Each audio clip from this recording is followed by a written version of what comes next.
Salut Wendy. Namaste. Alors, aujourd'hui tu vas nous parler de la nouvelle activité de la rentrée de septembre des Cercles de la Forme qui est le Yoga Fit. Est-ce que tu peux nous en parler en quelques mots? Alors, le yoga fit, c'est un mélange de yoga et de fitness. C'est une manière ludique de découvrir le yoga. Mon objectif, c'est de démystifier le yoga, de le rendre accessible à tout le monde, de faire comprendre aux gens que c'est simplement une manière de se sentir bien à travers des mouvements et la respiration. Après, pour ceux qui veulent aller plus loin, qui veulent aller un peu plus vers les cours de yoga, voilà, plus traditionnel. Mais c'est une manière ludique d'aborder le yoga. Et Ok. pour ceux qui ne connaissent pas, le yoga vient de l'Inde. Et le yoga, ça veut dire l'union. L'union peut-être entre le corps et l'esprit. Simplement de trouver l'équilibre dans sa vie pour vivre mieux. Et c'est marrant parce que le yoga, ça ressemble beaucoup au sport, au fitness, mais parce qu'on vient au sport parce qu'on a envie d'être bien. Et ça, c'est être bien une autre dimension avec une prise de conscience à travers la respiration et les mouvements. D'accord. Et est-ce que tu peux nous donner les points de comparaison avec le body balance par exemple? Le body balance s'inspire aussi par du yoga. Il y a plein de positions, plein de asanas. Les asanas, c'est des poses dans le yoga, les poses de guerrier, les salutations de soleil. C'est ça, c'est le point commun entre les deux. Et ceci dit, j'ai démarré le yoga par le body balance. C'est ça qui m'a inspiré à pratiquer le yoga après. La différence entre le body balance et le yoga fit, ça va être que le body balance, c'est ce qu'on appelle des chorégraphies de l'esprit, ce qui vient de Nouvelle-Zélande.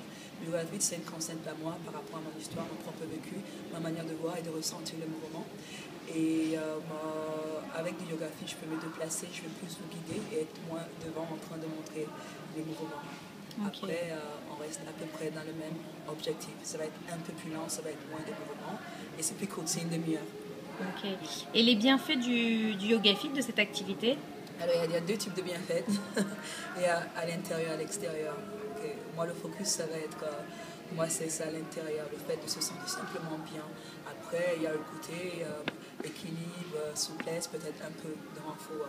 En fait, à travers des mouvements physiques, on essaye de toucher l'intérieur. Alors, c'est un ensemble, bien-être mental et physique, et peut-être spirituel pour ceux qui peuvent aller plus loin. Ok. Et alors, tu fais des cours dans les différents cercles. Ouais. Est-ce que tu peux nous donner à peu près les Oui, créneaux? le lundi midi et demi, je suis à Mayo. Les mercredis midi, je ne dis pas une connerie, j'essaie de. Les mercredis à 13h, je suis à Saint-Lazare. Les mercredis soirs, à 21h moins le quart, je suis à République. Vendredi matin, Bastille, 9h30. Et à chaque fois, c'est des séances. Cette année, on va démarrer avec des séquences d'une demi-heure de yoga fit. D'accord, pour approcher Voilà. la nouvelle activité. Est-ce qu'il y a une tenue appropriée ou du matériel pour ce... Matériel. Oui, comme le Pilate, on sait que le Pilate a Wendy indispensable au cours de Voilà, Yoga Fit, tant qu'à faire. exactement. Après, non, on a simplement besoin d'être habillé pour être à l'aise, pour pouvoir vraiment bouger, peut-être juste au corps, collant, éviter des choses trop serrées qui va vous empêcher de respirer ou être dans la fluidité de mouvement, vraiment être à l'aise pour bouger. Ok. Bon, bah écoute Wendy, merci beaucoup. Donc on te retrouve sur ces cours et Oui. cette nouvelle source d'inspiration et d'activité Ah, pour le fitness. exactement. Merci beaucoup Wendy. Avec grand plaisir. À très vite. Namaste.